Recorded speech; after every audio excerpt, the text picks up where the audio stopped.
Welcome back. Today, we're looking deep into a hot-button topic. Is the global spread of English a cultural bridge or a cultural bulldozer? Are we talking about cultural appropriation, cultural exchange, or something in between? First things first, let's define our terms. Cultural exchange is when cultures share, blend, and enrich one another. Think of it like a potluck where everyone brings their favorite dish. But cultural appropriation? That's when one culture takes elements from another without understanding, respecting, or acknowledging its original significance. Kind of like showing up at that potluck, taking all the food and not even saying thank you. English has a long history of borrowing words. Some say that's cultural appreciation. Words like yoga from Sanskrit, karaoke from Japanese, or pajamas from Persian. But when these words are stripped of their cultural context, or used casually without understanding, are we really sharing, or are we just being greedy? Let's look at music and fashion. Take the use of reggae from Jamaican culture, or Afrobeats from West Africa.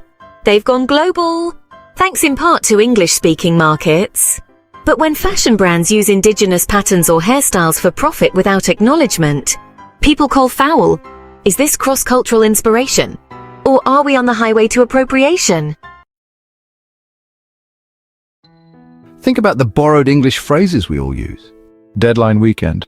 Okay, we use them without a second thought. But in non-English speaking countries, the increasing dominance of English can sometimes feel like a linguistic invasion.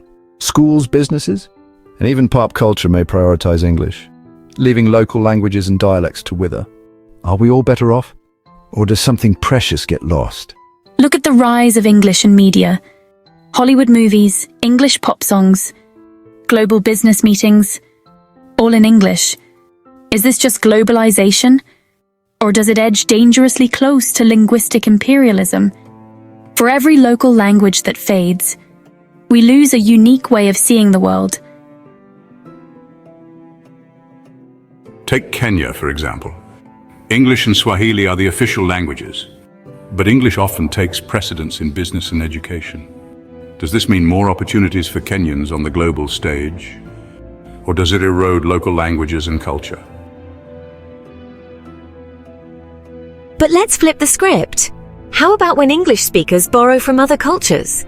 When an English speaker says, "I need some good feng shui in my room," are they really appreciating Chinese culture?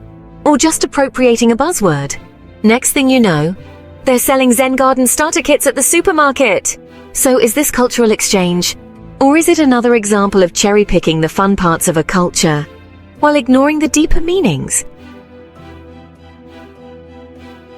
Here's the kicker. Culture is fluid. Language evolves, absorbs, and morphs. The spread of English brings people together, but can also feel like it's flattening diversity. So is it all bad? Not necessarily. When does English as a global language empower? And when does it overpower? That's up to us to decide. What do you think? Is English helping cultures connect? Or is it quietly taking over? Drop your thoughts in the comments below. Remember to like, share, and subscribe.